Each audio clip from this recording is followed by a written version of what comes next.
دیکھیں آپ سمجھ کیوں نہیں رہے ہیں، میں اس کا علاج نہیں کر سکتی۔ ڈاکٹر کی آواز پر اس کے بڑھتے قدم رکے تھے۔ اس نے حیرت سے پلٹ کر ڈاکٹر کو دیکھا تھا۔ وہ ایک سینئر ڈاکٹر ہو کر بھی علاج کرنے سے منع کر رہی تھی۔ وہ تیزی سے واپس ان کی طرف آئی۔ ہمنا آپی، آپ یہ کیسی باتیں کر رہی ہیں؟ آخر آپ علاج کرنے سے منع کیوں کر رہی ہیں؟ وہ حیرت اور الجھن سے بولی۔ ڈاکٹر ہمنا اس کی چچا زاد تھی۔ تمہیں نہیں معلوم زنیرہ، تم جاؤ یہاں سے، تمہاری ڈیوٹی کا وقت ختم ہو چکا ہے، جاؤ چلی جاؤ، ڈاکٹر نے سخت لہجے میں کہا۔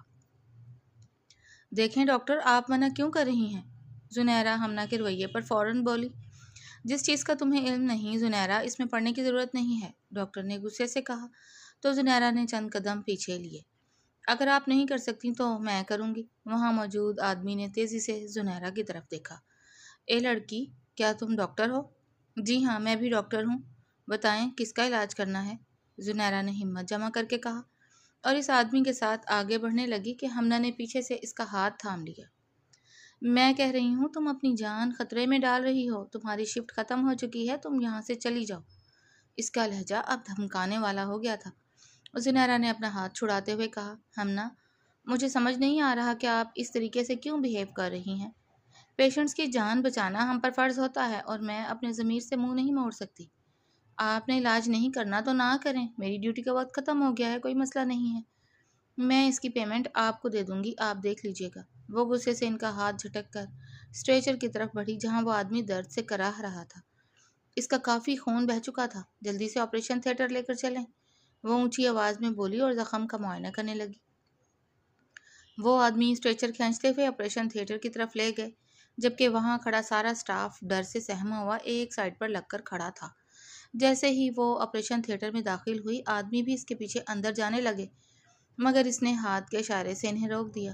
آپ لوگ اس طریقے سے پیشنٹ کے ساتھ اندر نہیں رہ سکتے، آپ لوگ یہاں باہر انتظار کریں، جب آپ لوگوں کی ضرورت ہوگی میں بلا لوں گی، وہ کہہ کر آپریشن تھیٹر کا دروازہ بند کر گئی۔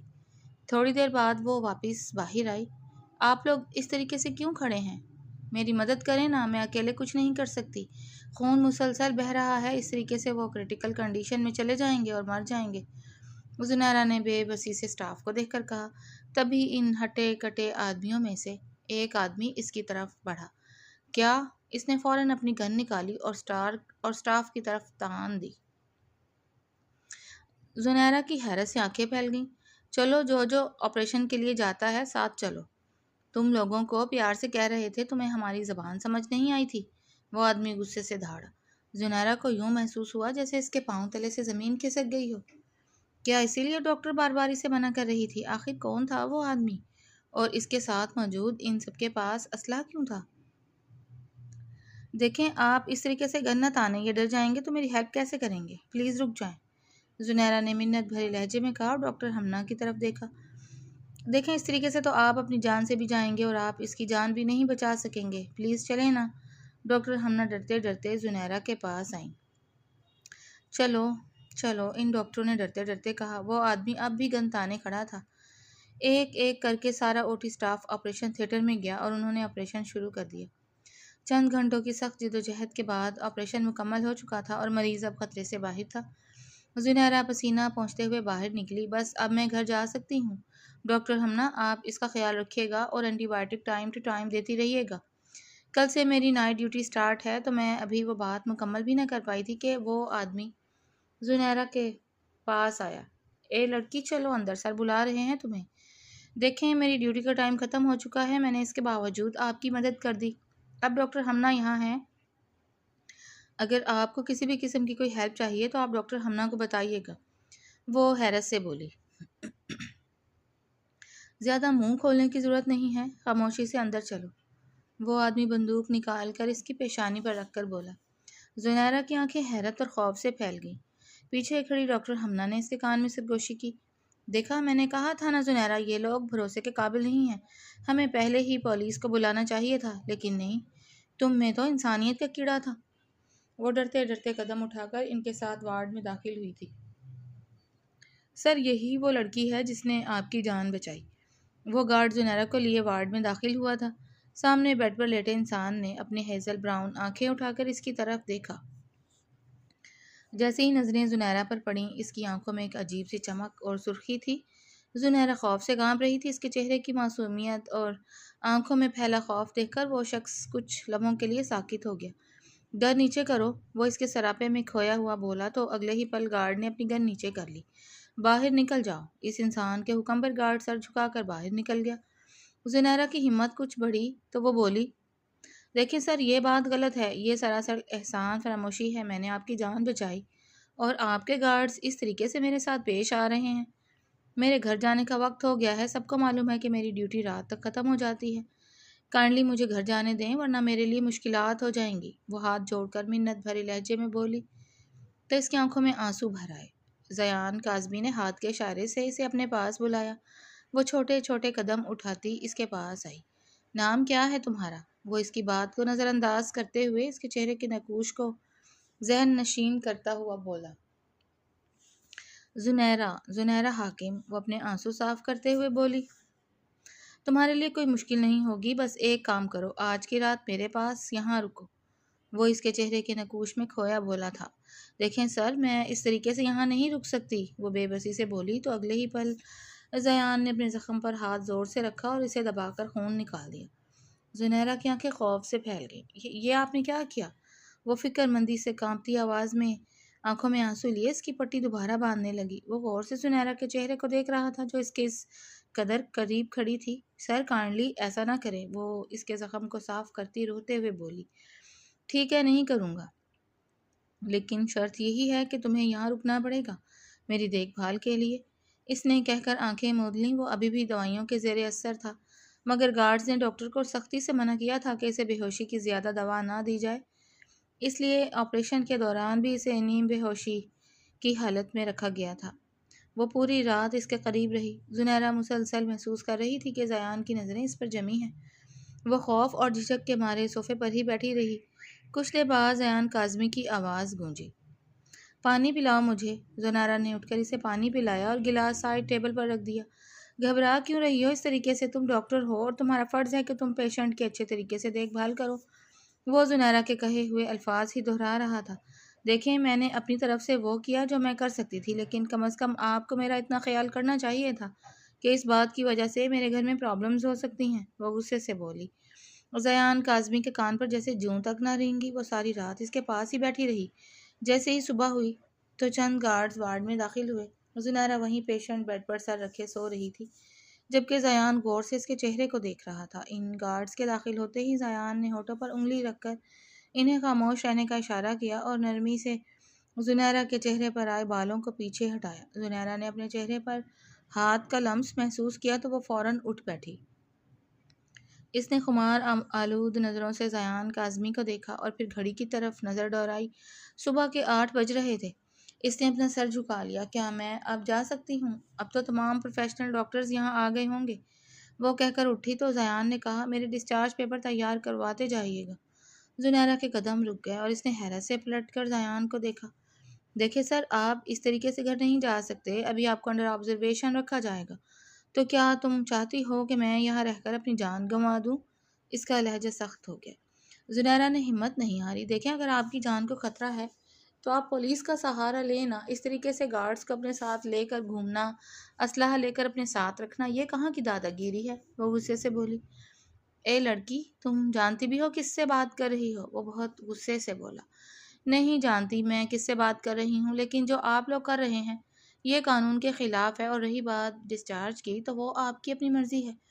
اگر آپ کروانا چاہتے ہیں تو کائنڈلی لکھ کر دے دیجیے گا کہ اگر آپ کے ساتھ کوئی بھی مسئلہ ہوتا ہے تو اس کی ذمہ دار ہسپتال انتظامیہ نہیں ہوگی۔ وہ غصے سے کہتی ہوئی وہاں سے باہر نکل گئی۔ زیان کاظمی نے اپنے ہاتھ میں پکڑی اس کے بالوں کی کلپ کو دیکھا اور اس کے ہونٹوں کے گوشے ایک پراسرار مسکراہٹ سے چھو گئے۔ معلوم کرواؤ اس لڑکی کے بارے میں، کون ہے یہ؟ زیان نے سرد لہجے میں حکم دیا۔ آگے مہارانی، گل کھلا آئی ہو۔ گھر میں داخل ہوتے ہی اس کی چاچی کی تیکھی اور زہریلی آواز اس کی سماعتوں سے ٹکرائی۔ زنیرہ نے حیرت سے اپنی چاچی کی طرف دیکھا۔ چاچی، میں سمجھی نہیں، آپ کیا کہنا چاہ رہی ہیں؟ وہ حیرت سے بولی، جبکہ چاچی کی بلند آواز سن کر گھر کے تمام افراد وہاں جمع ہو گئے۔ تمہیں پتہ ہے، ہمنا نے بتایا ہے کہ کل پوری رات تم ایک اجنبی انسان کے ساتھ ہسپتال کے کمرے میں بند رہی ہو، جب تمہاری ڈیوٹی ختم ہو گئی تھی تو تم مہارانی وہاں پر کیا کر رہی تھی؟ زنیرہ نے حیرت سے ہمنا کو دیکھا، جو اس کی کزن تھی۔ اس کی ڈیوٹی رات کی تھی، اس لیے وہ صبح جلدی واپس لوٹی تھی۔ ہمنا، تم نے یہ نہیں بتایا کہ وہ جو پیشنٹ تھا اس کی کنڈیشن بہت کرٹیکل تھی، اور وہ ابھی بول ہی رہی تھی کہ ہمنا فوراً بولی، میں نے تمہیں بار بار کہا تھا کہ تم گھر چلی جاؤ، لیکن تم تو اپنی مرضی سے وہاں رکی تھی۔ زنیرہ نے سچائی بیان کی۔ تو ہمنا فوراً جھوٹ بول گئی۔ تم جھوٹ بول رہی ہو، تم اچھے سے جانتی ہو کہ وہ شخص۔ زنیرہ نے دوبارہ بولنے کی کوشش کی تو چاچی نے آگے بڑھ کر اس کے کندھے سے پکڑ کر جھٹکا دیا اور اسے اپنے سامنے کیا۔ منہ بند رکھو اپنا، بچنے کے لیے جھوٹ بول رہی ہو۔ وہ اپنے شوہر کی طرف متوجہ ہوئیں۔ نکالیں اس بدبخت کو گھر سے باہر۔ پوری رات ہسپتال میں ایک نوجوان کے ساتھ کمرے میں بند رہی، نہ جانے کیا کیا ہوگا اس نے۔ زنیرہ کی آنکھیں حیرت سے پھیل گئی۔ نہیں چاچی غلط سمجھ رہی ہیں، کچھ بھی نہیں ہوا۔ میں تو صرف وہاں ایک ڈاکٹر کی حیثیت سے موجود تھی، میں اس انسان کو جانتی تک نہیں کہ وہ کون ہے۔ خدا را ایسا ظلم نہ کرے مجھ پر، میں کہاں جاؤں گی؟ کہاں جائے گی؟ تیرے پاس تو اچھی خاصی جاب ہے نا، کر لیا جو کمایا ہے تو نے جمع ہے، کیا ہوگا؟ تبھی تو کل رات ہمنا کو پیسے دینے کا کہا تھا۔ چاچی نے حقارت سے کہا، نہیں چاچی، خدا را مجھ پر ایسا ظلم نہ کریں، آپ ایسا کیوں کر رہی ہیں؟ وہ روتے ہوئے اپنے کزن فہد کی طرف لپٹی۔ تم کچھ کہو نا فہد۔ پلٹی، تم کچھ کہو نا فہد۔ فہد نے فوراً اس کا ہاتھ جھٹک دیا، جیسے اسے چھونا بھی گناہ ہو۔ میں نے تمہیں کل بار بار کہا تھا کہ تم نے واپس گھر آنا ہے، تم کیوں نہیں آئی؟ فہد کے الفاظ سن کر زنیرہ کی روح کانپ گئی۔ فہد، تم اس پر یقین کر رہے ہو؟ تمہیں پتہ ہے تمہاری زنیرہ تمہارے علاوہ کسی اور کے بارے میں سوچ بھی نہیں سکتی۔ فہد نے نفرت سے اپنا سر دوسری طرف پھیر لیا۔ میں کسی ایسی لڑکی کو ہرگز اپنا نہیں سکتا جو رات کسی اور کے ساتھ گزار کر آئی ہو۔ یہ وہ الفاظ تھے جو اس کے دل پر خنجر کی طرح لگے۔ زنیرہ نے سسکیاں لیتے ہوئے پوچھا، فہد تم میرے بارے میں ایسا سوچ بھی کیسے سکتے ہو؟ کیا دیکھ رہے ہیں آپ؟ اٹھائیں اسے اور فوراً گھر سے باہر نکالیں۔ چاچی کی چیخ پر رمضان صاحب آگے بڑھے۔ مجھے نہیں معلوم تھا میرے مرحوم بھائی کی بیٹی اتنی گری ہوئی نکلے گی۔ تمہیں میں نے ہمیشہ بیٹی جیسا پیار دیا، لیکن تم نے میری عزت خاک میں ملا دی۔ وہ غصے سے بولے اور اس کا ہاتھ پکڑ کر گھر کے خارجی دروازے کی طرف کھینچنے لگے۔ زنیرہ فہد کی باتوں پر سکتے میں تھی۔ اس کا دماغ معاف ہو گیا تھا۔ اسے سمجھ نہیں آ رہا تھا کہ جسے وہ اپنی جان سے زیادہ عزیز رکھتی تھی، وہ فہد اسے ایسے الفاظ سے کیسے نواز سکتا ہے۔ اس نے ایک نظر ہمنا کے چہرے پر ڈالی، جس کے چہرے پر ایک فاتحانہ مسکراہٹ تھی۔ میں نے تمہیں کہا تھا نا فہد کہ یہ لڑکی تمہارے یقین کے لائق نہیں ہے۔ یہ ہسپتال میں کہاں کہاں منہ مارتی پھرتی ہے، میں تمہیں روز بتاتی تھی، لیکن تمہیں اس پر اندھا یقین تھا۔ آج میری بات پر یقین آ گیا نا تمہیں؟ ہمنا کے الفاظ زہر میں بجھے ہوئے تیر تھے۔ زنیرہ نے فوراً اپنے چاچا کا ہاتھ جھٹکا اور فہد کی طرف آئی۔ اگلے ہی لمحے وہاں ایک زوردار تھپڑ کی آواز گونجی۔ شرم آنی چاہیے تمہیں، اپنی محبت پر تہمت لگاتے ہوئے۔ اگر محبت ہوتی تو مجھ پر یقین کرتے، نہ کہ لوگوں کے ساتھ کھڑے ہوتے۔ میں تمہیں کبھی معاف نہیں کروں گی۔ وہ غصے اور دکھ سے چیخی ہی تھی کہ چاچی نے اسے دھکا دیا۔ ہمارے گھر میں تماشا کرنے کی ضرورت نہیں ہے، فوراً نکلو یہاں سے۔ جیسے ہی انہوں نے دروازہ کھولا، ایک کے بعد ایک سیاہ رنگ کی کئی گاڑیاں وہاں آ کر رکیں۔ ایک آدمی گاڑی سے باہر نکلا۔ وہ 3 پیس سوٹ میں ملبوس تھا۔ اس کے ہاتھ پر وہی پٹی لگی تھی جو زنیرہ نے باندھی تھی۔ زیان کاظمی نے بغیر کسی کی پرواہ کی ان کی دہلیز پار کی۔ رمضان صاحب اسے دیکھ کر ڈر گئے۔ کیسے ہیں رمضان صاحب؟ زیان نے رمضان صاحب کے کندھے پر ہاتھ رکھا اور تھوڑا وزن ڈالا تو رمضان صاحب سسک اٹھے۔ زیان کاظمی کے چہرے پر ایک سرد مسکراہٹ تھی، جبکہ فہد اور گھر والے خوف کے مارے جم گئے تھے۔ آپ لوگوں کو معلوم تو ہے کہ میں کون ہوں؟ زیان کاظمی نے دھمکی آمیز لہجے میں کہا اور قدم اٹھاتا صحن میں رکھی چارپائی پر آرام سے بیٹھ گیا۔ اس کا ایک محافظ وہی ڈرپ لیے اس کے پیچھے کھڑا تھا، اور آپ لوگوں کو یہ بھی اچھے طریقے سے معلوم ہوگا کہ زیان کاظمی کی جس چیز پر نظر پڑ جائے وہ کسی اور کے پاس نہیں رہتی۔ وہاں موجود لوگ اس کے الفاظ کا گہرا مفہوم نہ سمجھ سکے۔ زیان کی نظریں ہمنا پر تھیں جو فہد کے ساتھ لگی کھڑی تھی۔ تم وہی ڈاکٹر ہو نا جو کل کہہ رہی تھی کہ تم میری جان نہیں بچاؤ گی؟ زیان کاظمی کے اشارے پر اس کے محافظ نے فوراً اپنی پستول نکالی اور لوڈ کر کے ہمنا کی طرف تان دی۔ اگلے ہی پل صفیہ بیگم کی چیخ گونجی، ارے نہیں، رکو رکو، یہ کیا کر رہے ہو؟ وہ بھاگ کر اپنی بیٹی کے سامنے کھڑی ہو گئی۔ ماں بیٹی کی یہ کیفیت دیکھ کر زیان مسکرایا۔ میرے پاس فضول ٹائم نہیں ہے لڑکی، چلو میرے ساتھ۔ وہ زنیرہ کی طرف دیکھ کر بولا، مگر زنیرہ اپنی جگہ سے ٹس سے مس نہ ہوئی۔ زنیرہ، وہ غصے سے دھاڑا، زنیرہ کی آنکھوں میں آنسو دیکھ کر زیان کاظمی کی پیشانی پر بل نمایاں ہو گئے۔ کس نے رلایا تمہیں؟ اس کا لہجہ اب پرخاش سے بھرپور تھا۔ اوہ، تو یہ ہے تمہارا عاشق؟ کافی بڑی جگہ ہاتھ مارا ہے تم نے۔ زنیرہ، فہد کی آواز وہاں گونجی۔ زیان کاظمی نے پیشانی پر بل ڈال کر حقارت سے فہد کو دیکھا۔ زنیرہ، میرے پاس آؤ۔ زیان کی کرخت آواز وہاں گونجی۔ وہ خاموشی سے قدم اٹھاتی اس کے پاس آئی۔ زیان نے اس کا ہاتھ پکڑ کر اپنے ساتھ بٹھایا اور باہر کھڑے گارڈ کی طرف اشارہ کیا۔ وہ اپنے ساتھ ایک نکاح خواں کو لایا تھا۔ زنیرہ کو تو وہاں موجود کسی بات کی خبر ہی نہیں تھی، بس اس کی آنکھوں سے مسلسل آنسو بہہ رہے تھے۔ چند لمحے لگے اور زیان نے سب کے سامنے زنیرہ سے نکاح کر لیا۔ زنیرہ نے بھی خاموشی سے اسے اپنے نکاح میں قبول کر لیا، جیسے اسے اب زندگی سے کوئی غرض نہ رہی ہو۔ ماں باپ کے جانے کے بعد اس نے اپنی پوری زندگی فہد کے نام کر دی تھی۔ وہ جیسا کہتا ویسا ہی کرتی، لیکن آج اس فہد نے اسے سب کے سامنے ذلیل کر دیا تھا۔ میں اپنی بیوی کو لے کر جا رہا ہوں، کسی کو کوئی اعتراض تو نہیں؟ زیان نے ایک نظر پورے گھر پر ڈالی۔ سب خاموش کھڑے تھے۔ زیان زنیرہ کو اپنے ساتھ لیے گھر سے باہر نکلنے لگا۔ زنیرہ نے زیان کا ہاتھ جھٹکا۔ میرے ماں باپ کی چند نشانیاں اس گھر میں ہیں، میں انہیں چھوڑ کر نہیں جانا چاہتی۔ زیان کاظمی نے رمضان صاحب کی طرف دیکھ کر کندھے اچکائے۔ ٹھیک ہے، کرسی لاؤ۔ رمضان صاحب فوراً کرسی لے آئے اور زیان کاظمی پاؤں پر پاؤں چڑھائے وہاں بیٹھ گیا۔ جائیں میری بیوی کی مدد کریں، وہ صفیہ بیگم کی طرف دیکھ کر بولا تو فوراً اندر کی طرف بھاگی۔ جلدی وہ زنیرہ کا سامان پیک کر کے باہر آ گئی۔ زنیرہ گمسم سی آ کر زیان کے سامنے کھڑی ہو گئی۔ زیان اسے ایک مضبوط گرفت میں لے کر وہاں سے نکل گیا۔ دیکھا، پہلے سے ہی چکر چل رہا تھا، تبھی تو اتنی آسانی سے نکاح میں قبول کر لیا۔ فہد، میں تمہیں بچپن سے سمجھاتی آئی تھی اس لڑکی کا پیچھا چھوڑ دو، یہ میری ہمنا جیسی نہیں ہے، لیکن تمہیں تو میری بات سمجھ میں نہیں آتی تھی۔ اب دیکھ لیا، چاچی نے غصے سے کہتے ہوئے اپنے کمرے کا رخ کیا۔ حویلی کے سامنے گاڑی آ کر رکی۔ زیان نے گاڑی سے اتر کر خود زنیرہ کی طرف کا دروازہ کھولا۔ گارڈ حیرت سے زیان کاظمی کو دیکھ رہے تھے۔ وہ انسان جس کے رعب اور دبدبے کے سامنے پورا شہر کانپتا تھا، وہ ایک لڑکی کے لیے دروازہ کھول رہا تھا۔ سر، میں، محافظ نے کچھ کہنا چاہا تو زیان نے ایک سرد نظر اس پر ڈالی، وہیں خاموش ہو گیا۔ اپنی بیوی کا کام خود کرنا میں بخوبی جانتا ہوں، لہٰذا بیچ میں پڑنے کی ضرورت نہیں ہے۔ زیان نے زنیرہ کا ہاتھ تھاما اور اسے اپنے ساتھ حویلی کے اندر لے گیا۔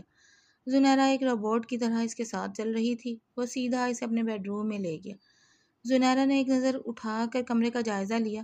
کمرہ انتہائی وسیع اور پرشکوہ تھا، ہر چیز انتہائی نفاست سے ترتیب دی گئی تھی۔ بڑے بیڈ پر ریشمی چادر بچھی تھی، جن کا گہرا نیلا رنگ کمرے کی شان میں اضافہ کر رہا تھا۔ کھڑکیوں پر لگے بھاری شاہی پردے کمرے کو ایک پراسرار اور خوبصورت ماحول دے رہے تھے۔ کمرے میں ہلکی سی مہنگی خوشبو بسی ہوئی تھی جو سکون کا احساس دلا رہی تھی۔ ہر چیز اپنی جگہ پر نفاست سے رکھی تھی، مگر اس نفاست میں ایک ٹھنڈک اور ایک ایسا روپ تھا جو زنیرہ کے دل میں خوف پیدا کر رہا تھا۔ یہ کمرہ تمہارا بھی ہے زنیرہ، زیان نے کہا تو زنیرہ کی آنکھیں حیرت سے پھیل گئیں۔ اس نے ایک نظر زیان کاظمی کے چہرے پر ڈالی اور پھر سر جھکا لیا۔ اس کے خاموش رہنے پر زیان نے کچھ نہ کہا اور خاموشی سے باہر نکل گیا۔ زنیرہ بیڈ پر گر کر رونے لگی۔ کیوں؟ آخر تم نے میرے ساتھ ایسا کیوں کیا؟ تم نے مجھ سے محبت کے دعوے دار تھے، کہتے تھے کہ تمہیں مجھ سے بے پناہ محبت ہے، ہر کمی قبول کرو گے، تو پھر آج میرے ساتھ ایسا کیوں کیا؟ وہ روتے ہوئے بڑبڑائی۔ روتے روتے نہ جانے کب اس کی آنکھ لگ گئی۔ صبح جب اس کی آنکھ کھلی تو کسی کا ہاتھ اپنے چہرے پر محسوس کر کے وہ ہڑبڑا کر اٹھ بیٹھی۔ سامنے زیان کاظمی کو دیکھ کر وہ خوف سے مزید پیچھے ہٹ گئی۔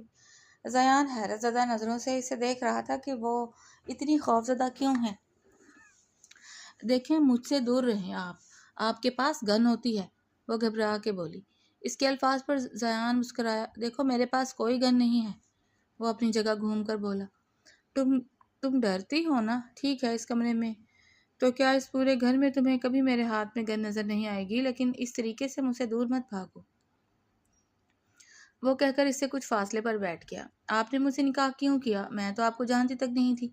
پھر ایسا کیوں کیا؟ وہ روتے ہوئے بولی۔ وہ تو میں بھی نہیں جانتا، بس کل جب تم ہسپتال سے باہر نکلی تو تمہارا نظروں سے دور ہونا ہی مجھے تکلیف میں مبتلا کر گیا۔ میں نے سوچا کہ اب تمہیں اپنی آنکھوں کے سامنے رکھنا ہے، ہر پل، ہر لمحہ۔ اس کے لہجے میں نہ جانے ایسی کیا کشش تھی کہ زنیرہ کانپ اٹھی۔ اس نے اپنا تھوک نگلا اور چہرہ پھیر لیا۔ اندر آ جاؤ، زیان کاظمی نے اونچی آواز میں کہا۔ چند ملازمین دروازہ کھول کر اندر داخل ہوئے، ایک کے بعد ایک نہ جانے کتنے ہی قیمتی کپڑے، جوتے، حجاب اور سکارف لے کر اندر آئے۔ یہ سارا سامان ڈریسنگ روم میں سیٹ ہو جانا چاہیے، اگر تمہیں کچھ اور بھی چاہیے تو تم ملازمین کو بتا سکتی ہو۔ زنیرہ حیرت سے آنکھیں پھاڑے سارے سامان کو دیکھ رہی تھی کہ اچانک بولی، نہیں یہ بہت زیادہ ہے، کیا یہ سب صرف میرے لیے ہے؟ اس کے سوال پر زیان مسکرایا، میری زندگی میں واحد عورت تم ہو اور یہ سب کچھ تمہارے لیے ہی ہے۔ وہ اٹھا اور اپنا ہاتھ آگے بڑھایا، آؤ میری پٹی تبدیل کر دو۔ زنیرہ نے ڈرتا ہوا ہاتھ اس کے ہاتھ میں رکھا، وہ اسے اپنے ساتھ کمرے سے باہر لے گیا۔ زنیرہ ہر ایک چیز کو غور سے دیکھ رہی تھی، تبھی سے احساس ہوا کہ وہ کسی عام گھر میں نہیں بلکہ ایک شاہی محل میں ہے۔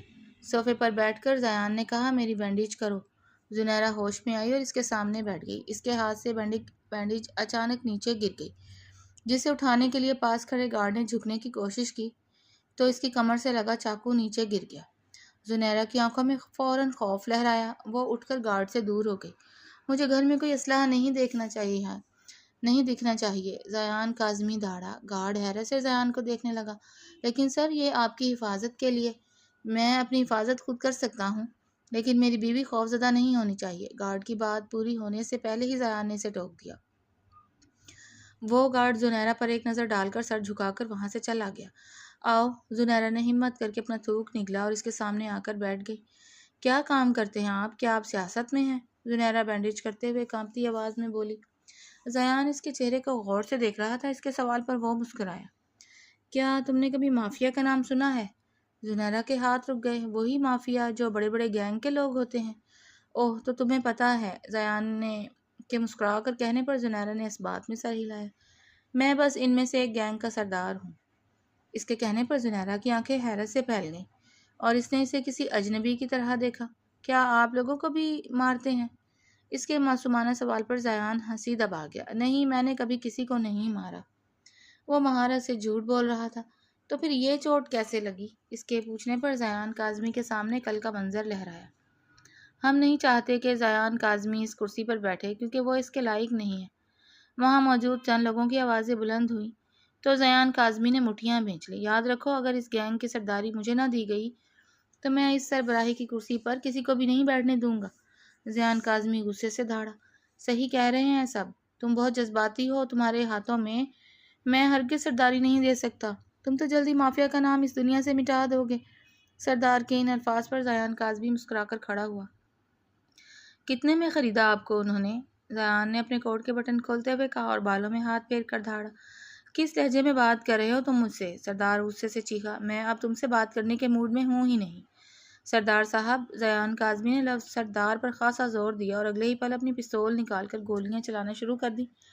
اس کے محافظ بھی اس کا پورا ساتھ دے رہے تھے۔ زیان کاظمی کو لگا تھا کہ وہ اکیلا ہے، لیکن اپنے وفادار گارڈز کو ساتھ دے کر وہ جوش اور خوشی سے سرشار ہو گیا۔ ہر طرف سے گولیاں چل رہی تھیں کہ ایک گولی آ کر اس کے دل کے بالکل پاس لگی۔ گارڈز نے اسے فوراً حصار میں لے لیا اور سامنے موجود دشمنوں پر اندھا دھند گولیاں برسانے لگے۔ وہ جلد ہی زیان کاظمی کو وہاں سے بحفاظت نکال لائے۔ تم لوگوں کو اپنی جان خطرے میں نہیں ڈالنی چاہیے تھی، زیان کاظمی نے درد سے کراہتے ہوئے کہا۔ سر، ہم نے آپ کا نمک کھایا ہے اور آپ نے ہمیں ہمیشہ یہی سکھایا ہے کہ جس کا نمک کھاؤ اس سے وفاداری کرو۔ ہم آپ سے غداری نہیں کر سکتے، آپ بس آنکھیں کھولیں، دیکھیں ہم آپ کو کچھ بھی نہیں ہونے دیں گے، ایک گارڈ نے کہا تو زیان کاظمی مسکرایا اور اپنے درد پر قابو پانے کی کوشش کرتا گاڑی کے باہر دیکھنے لگا۔ کہاں کھو گئے؟ زنیرہ کے پکارنے پر وہ ہوش میں آیا اور مسکرایا۔ کہیں نہیں، بس بھوک لگی ہے، کچھ کھاؤ گی؟ وہ اپنی بینڈیج کا جائزہ لیتے ہوئے بولا۔ زنیرہ نے اس بات میں سر ہلایا۔ کیا یہاں ملازم کھانا بناتے ہیں؟ زنیرہ نے پوچھا تو وہ کھڑا ہو گیا۔ ہاں، بناتے تو ملازم ہی ہیں۔ اس نے اپنا ہاتھ آگے بڑھایا تو زنیرہ نے ہچکچاہٹ کے ساتھ اپنا ہاتھ اس کے ہاتھ میں تھما دیا۔ لیکن تمہارے لیے کھانا آج میں خود بناؤں گا۔ وہ اسے کچن کی طرف لے گیا اور ایک کرسی پر بٹھا کر خود ایک ہاتھ سے سبزی کاٹنے لگا۔ وہ اتنی مہارت سے چاقو چلا رہا تھا کہ زنیرہ حیران رہ گئی۔ آپ ایک ہاتھ سے بھی کافی کام کر لیتے ہیں۔ زنیرہ کی بات سن کر زیان کاظمی کے چہرے پر ایک نرم سی مسکراہٹ آئی۔ بالکل، وہ مسکرایا۔ کیا میں آپ کی ہیلپ کروں؟ یہ سبزیاں میں کاٹ دیتی ہوں، زنیرہ نے کہا تو زیان نے چھری اور سبزیاں اس کی طرف بڑھا دی۔ اچھا، ویسے آپ یہاں اکیلے رہتے ہیں؟ سبزیاں کاٹتے ہوئے زنیرہ نے پوچھا۔ زیان کو اس کا بات کرنا اچھا لگ رہا تھا۔ وہ تھوڑی دیر بعد کوئی سوال کرتی تو وہ اسے آرام سے جواب دیتا۔ کھانا بنانے کے بعد اس نے زنیرہ کو اپنے ساتھ ڈائننگ روم میں بٹھایا۔ آ جاؤ، اس نے باہر کھڑے گارڈ کو پکارا، لیکن یاد رکھو تمہارے پاس جو بھی گنز ہیں باہر رکھ کر آنا۔ گارڈ نے حیرت سے ایک دوسرے کو دیکھا۔ سر ہمیں بھوک نہیں ہے، آپ کھانا کھا لیں، ایک گارڈ نے کہا۔ ریان کاظمی نے حیرت سے اسے دیکھا۔ تم کھانا یہاں نہیں کھاؤ گے؟ نہیں سر، ہم آپ کی جان پر رسک نہیں لے سکتے۔ دشمن اسی طاق میں ہے کہ کب وہ آپ کو اکیلا اور کمزور پائے اور حملہ کر دے۔ آپ کھانا کھائیں، ہم بعد میں کھا لیں گے۔ گارڈز واپس ہاتھوں میں بندوق لیے گھر سے باہر ہی کھڑے ہو گئے۔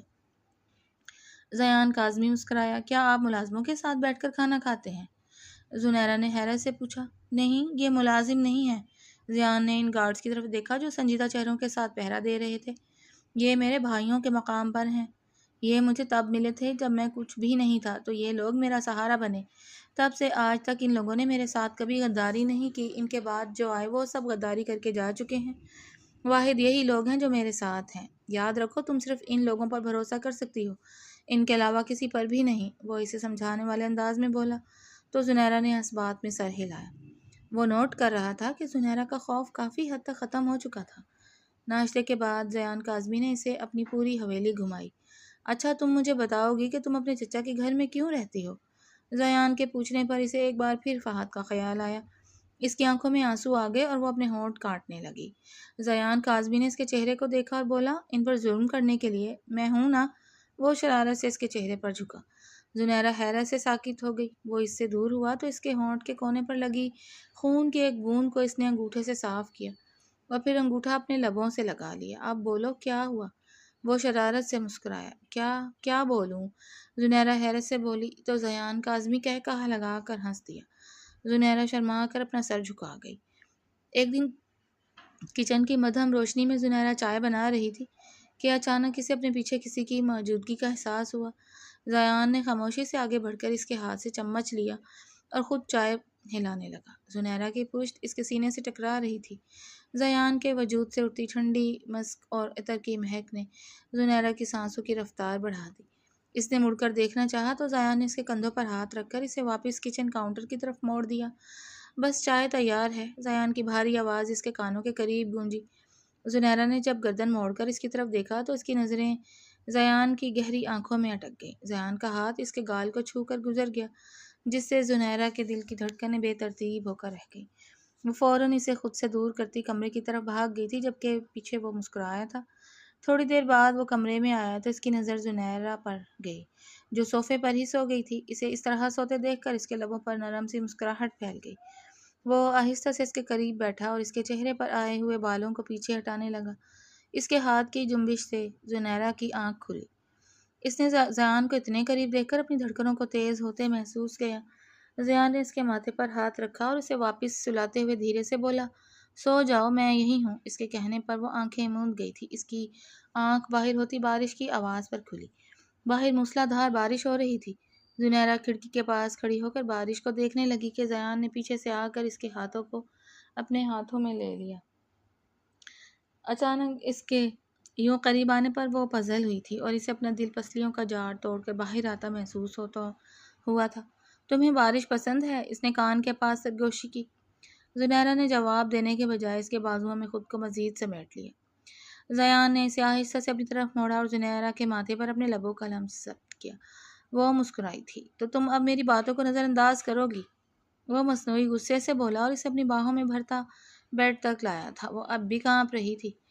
اس میں تو ہمت ہی نہیں ہو رہی تھی کہ وہ اس کی طرف بھی دیکھ لے۔ میری طرف دیکھو زنیرہ، ریان نے کہا۔ وہ اپنی آنکھیں مضبوطی سے بھیج گئی۔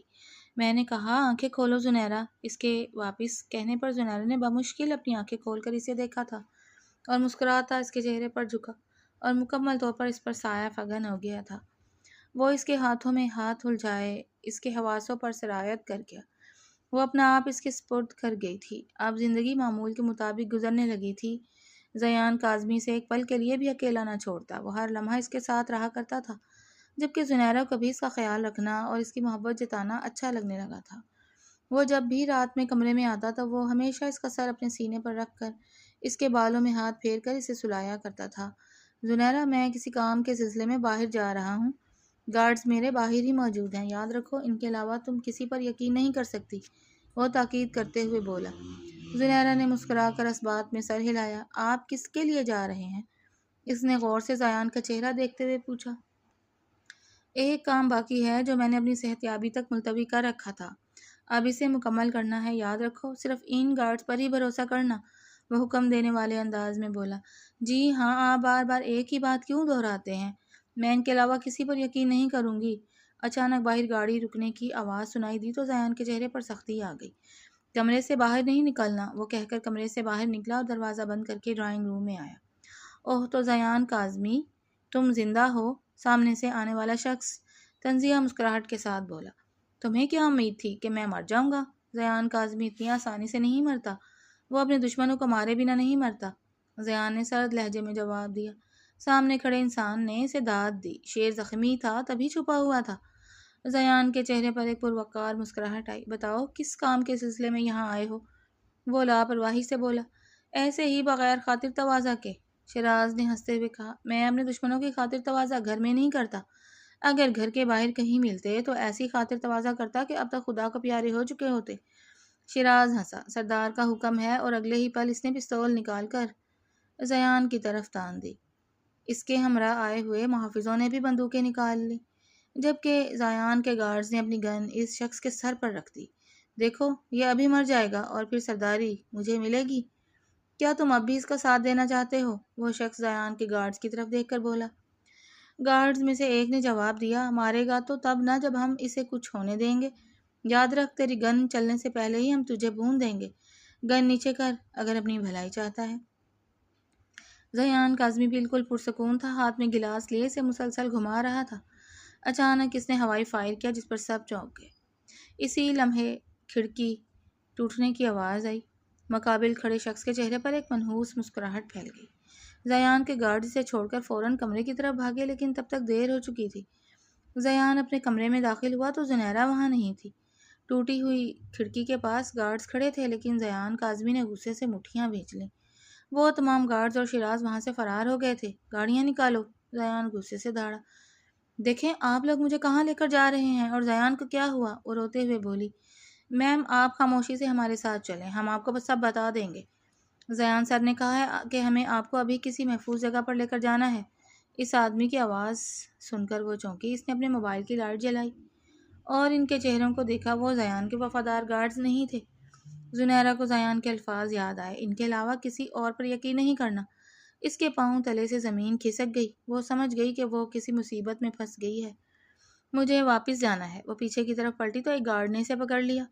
اتنی آسانی سے کیسے جانا ہے؟ اس شیر کی جان تو تجھ میں بسی ہے، وہ غصے سے بولا اور اسے بے ہوش کر کے اپنے کندھے پر ڈالے آگے بڑھ گیا۔ پتہ کرو سردار اس وقت کہاں ہے، وہ غصے سے دھاڑا۔ سر ابھی وہاں جانا خطرے سے خالی نہیں ہوگا، ہم لوگ جاتے ہیں، میم کو لے آئیں گے۔ نہیں، وہ میری ذمہ داری ہے، میری محبت ہے، اس کا خیال رکھنا ہر خطرے سے نکالنا میرا فرض ہے، تم بس مجھے پتہ کر کے بتاؤ۔ وہ گاڑی تیزی سے ایک ویران مقام کی طرف بڑھانے لگا۔ کچھ منٹوں میں وہ ایک ایسے مقام پر تھا جہاں بڑے بڑے درخت تھے۔ اس نے وہاں موجود ایک تختے پر زور سے پاؤں مارا تو وہ کھل گیا۔ تم لوگ یہیں رہو، زیان نے اپنے گارڈز کو حکم دیا، لیکن وہ ساتھ جانے کے لیے وزید تھے۔ تمہیں لگتا ہے کہ یہ لوگ تمہیں میرے ساتھ اندر جانے دیں گے؟ جیسے ہی وہ نیچے اترا، گارڈ بھی فائرنگ کرتے ہوئے اس کے پیچھے پہنچ گئے۔ زیان کاظمی جیسے ہی ہال میں داخل ہوا، اس کی نظر زنیرہ پر پڑی جو ایک کرسی پر بے سود پڑی تھی۔ زنیرہ بری طرح گھبرائی ہوئی تھی۔ جیسے ہی اس نے زیان کاظمی کو آتے دیکھا، وہ اٹھ کر فوراً اس کی طرف لپکی اور اس کے سینے سے آ لگی۔ زیان کاظمی مسکرایا اور شفقت سے اس کی پیشانی پر بوسہ دیا۔ اوہ تو ہم نے صحیح سنا تھا، یہ لڑکی واقعی تمہاری کمزوری ہے۔ زیان، سردار نے اپنی کمر پر ہاتھ باندھتے ہوئے طنزیہ انداز میں کہا۔ آپ کو یہ معلوم نہیں ہے کیا کہ زیان کاظمی اپنی پسندیدہ چیزوں کے معاملے میں کتنا جنونی ہے؟ زیان نے سردار کی طرف دیکھے بغیر زنیرہ کے آنسو صاف کیے اور اس کے بالوں میں پیار سے ہاتھ پھیرتے ہوئے کہا۔ اس کے لہجے کی سرد مہری اور شفافیت وہاں موجود ہر انسان کے رونگٹے کھڑے کر رہی تھی۔ وہ لوگ اس کی درندگی سے بخوبی واقف تھے۔ زیان کاظمی نے اپنے ہاتھ کی مٹھی بھینچی، زنیرہ کو ایک طرف کھڑا کیا اور اس کی آنکھوں پر اس کے اپنے ہی دوپٹے سے پٹی باندھ دی۔ یقین رکھو مجھ پر، یہ پٹی تب تک نہیں اترنی چاہیے جب تک میں خود نہ کھولوں۔ وہ انتہائی سرد مہری سے کہہ کر پلٹا اور سامنے کھڑے دشمنوں کو للکارا۔ اگلے ہی پل وہ طوفان کی طرح ان پر ٹوٹ پڑا اور اپنی مہارت سے ایک ایک کر کے سب کو زمین بوس کرتا ہوا سردار تک پہنچ گیا۔ جیسے ہی اس نے سردار کی گردن کی طرف اپنا ہاتھ بڑھایا وہ رک گیا۔ اتنی بھی کیا جلدی ہے زیان کاظمی؟ شیراز کی آواز گونجی جو زنیرہ کی پیشانی پر بندوق تانے کھڑا تھا۔ شیراز، تیری دشمنی میرے ساتھ ہے، اسے چھوڑ دے۔ زیان غصے سے دھاڑا، مگر اسی لمحے سردار نے پاس پڑی بندوق اٹھا کر زیان کے سر میں دے ماری۔ زیان اپنا سر تھامتا ہوا زمین پر گر پڑا۔ یہ آپ ٹھیک نہیں کر رہے سردار، میں پہلے تو آپ لوگوں کو کی جان بخش دینے کا سوچ رہا تھا لیکن اس کے بعد اب ہرگز نہیں۔ زیان نے سنبھلتے ہوئے دھاڑا، رسی جل گئی لیکن بل نہیں گیا۔ شیراز غصے سے بولا اور زنیرہ کا ہاتھ پکڑ کر اسے ایک طرف لے جانے لگا۔ زنیرہ بری طرح کانپ رہی تھی۔ زیان، زیان، وہ اسے پکار رہی تھی جبکہ شیراز کے چہرے پر ایک خباثت بھری مسکراہٹ تھی۔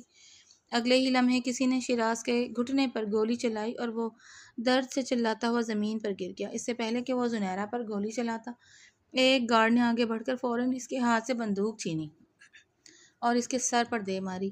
سردار نے جب بازی پلٹتے دیکھی تو وہ کانپنے لگا اور فوراً بندوق پھینک دی۔ زیان دیکھو، میں شیراز کی باتوں میں آ گیا تھا، وہ شیراز کو بے ہوش ہوتے دیکھ کر ہکلاتے ہوئے بولا۔ وہ وہاں اکیلا پڑ چکا تھا، اندھیرے میں ہتھیار ڈال دینا ہی اس کی بھلائی تھی۔ زیان اٹھا، اس نے اپنی گردن کو دائیں بائیں جھٹکا اور وہی بندوق اٹھائی جو سردار نے ابھی پھینکی تھی۔ ہوش میں لاؤ اسے، اس نے گارڈ کی طرف دیکھ کر کہا۔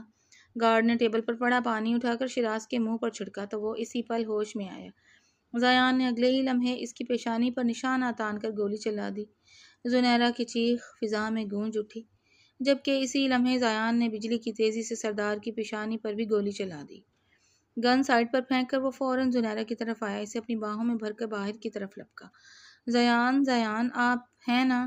زنیرہ اس کے سینے پر ہاتھ پھیرتی ہوئی دبی آواز میں بولی۔ میرے علاوہ تمہیں اس طریقے سے کوئی اور نہیں چھو سکتا۔ اس کے کہنے پر زنیرہ مسکرائی اور اپنا سر تسلی سے اس کے سینے پر ٹکا دیا۔ وہ چاروں گارڈز ایک ایک کر کے ان کے ساتھ گاڑی تک پہنچ گئے۔ میں نے جب تمہیں کہا تھا کہ ان گارڈز کے علاوہ کسی پر یقین نہیں کرنا، تو تم نے کسی اور پر یقین کیوں کیا؟ زیان نے اسے گاڑی میں بٹھاتے ہوئے اس کی آنکھوں سے پٹی کھولتے ہوئے پوچھا۔ ان گارڈز نے کہا ہے کہ آپ نے مجھے بلایا ہے اور میں آپ کی بات کیسے ٹال سکتی تھی؟ وہ آنکھوں میں آنسو لیے پپوٹے چھپکتے ہوئے بولی۔ زیان نے نفی میں سر ہلایا اور مسکرا کر اس کی پیشانی پر بوسہ دیا۔ لیکن آج پھر ایک دفعہ کہتا ہوں، تم میرے بعد اگر کسی پر یقین کر سکتی ہو تو وہ صرف یہ لوگ ہیں۔ اس نے اپنے پیچھے کھڑے گارڈز کی طرف اشارہ کیا۔ مگر کبھی انہوں نے آپ کو دھوکہ دے دیا تو؟ وہ ناک سکیڑ کر شرارت سے بولی۔ اے لڑکی، زبان سنبھال کر، ہم مر تو سکتے ہیں لیکن اپنے سردار کو کبھی دھوکہ نہیں دے سکتے۔ اس گارڈ نے سنجیدگی سے جواب دیا تو زیان کاظمی کی مسکراہٹ گہری ہو گئی۔ تم سے بات کس نے کی ہے چچوندر؟ وہ چہرہ پھیر کر بولی، جبکہ زیان کاظمی کا زوردار قہقہا وہاں گونج اٹھا۔ اس نے گن سائڈ پر رکھی کیونکہ اس معاملے میں تو وہ بھی کچھ نہیں کر سکتا تھا۔ تم نے چچوندر کس کو کہا؟ لڑکی، اس گارڈ نے بندوق لوڈ کرتے ہوئے چھیڑنے کے انداز میں پوچھا۔ میں تمہاری ان بندوقوں سے نہیں ڈرتی، یاد رکھو، میں اچھے سے جانتی ہوں کہ تم مجھ پر گولی نہیں چلا سکتے۔ وہ بڑی بے باکی سے کندھے اچکاتے ہوئے بولی اور پاؤں واپس گاڑی کے اندر کر کے دروازہ بند کر گئی۔ زیان کاظمی نے ڈرائیونگ سیٹ سنبھالی جبکہ وہ چاروں گارڈز گاڑی میں پیچھے بیٹھ گئے۔ پورے راستے ان لوگوں کی نوک جھونک جاری رہی جبکہ زیان ان کی باتوں سے خوب لطف اندوز ہوتا ہوا گاڑی حویلی کی طرف بڑھا رہا تھا۔ گارڈز اسے بار بار خاموش رہنے کا کہتے لیکن زنیرہ تھی کہ ان کی بات ماننے کو تیار نہ تھی۔ وہ ان میں سے ہر ایک کو عجیب و غریب ناموں سے پکار رہی تھی۔ زیان کے قہقہے اور ان گارڈز کا منہ بسورنا، یہ منظر زیان کاظمی کی زندگی کا حسین ترین لمحہ تھا۔ یہ کہانی اس حقیقت کی یاد دہانی ہے کہ انسان کی اصل پہچان اس کے کردار، وفاداری اور عمل سے ہوتی ہے، نہ کہ لوگوں کی بنائی ہوئی رائے سے۔ زنیرہ نے ہر مشکل میں اپنے ضمیر، پیشے اور انسانیت کا ساتھ دیا جبکہ اس کے اپنے ہی لوگوں نے بغیر سچ جانے اس پر الزام لگا کر یہ ثابت کیا کہ اندھا اعتماد اور جلد بازی اکثر سب سے مضبوط رشتے بھی توڑ دیتی ہے۔ دوسری طرف زیان کاظمی ایک ایسا کردار تھا جس میں شدت، جنون، طاقت اور بے مثال وفاداری ایک ساتھ موجود تھے۔ اس کی محبت، حفاظت اور اپنے لوگوں سے نبھانا قابل تعریف تھا، مگر قانون کو اپنے ہاتھ میں لینا، تشدد اور خون ریزی کسی بھی صورت درست نہیں ٹھہرائی جا سکتی۔ فہد اور ہمنا جیسے کردار یہ سبق دیتے ہیں کہ حسد، بدگمانی اور مفاد پرستی آخرکار انسان کے اپنے ہی کردار کو بے نقاب کر دیتی ہے۔ اس کہانی کا خوبصورت پیغام یہی ہے کہ زندگی میں ایسے لوگوں کو پہچانیں جو مشکل وقت میں آپ پر یقین کریں، کیونکہ سچی محبت الزام نہیں لگاتی بلکہ اعتماد دیتی ہے، اور طاقت کا اصل حسن دوسروں کو محفوظ رکھنے میں ہے، نہ کہ خوف زدہ کرنے میں۔ دلوں کو جیتنے والا انسان ہمیشہ وہی ہوتا ہے جو سچ، وفاداری، رحم اور انصاف کو اپنی طاقت سے بڑا سمجھے۔ اور آپ کو یہ کہانی کیسی لگی؟ پڑھ کر اپنی رائے کا اظہار کیجیے گا اور چینل کو سبسکرائب کر لیں۔ شکریہ۔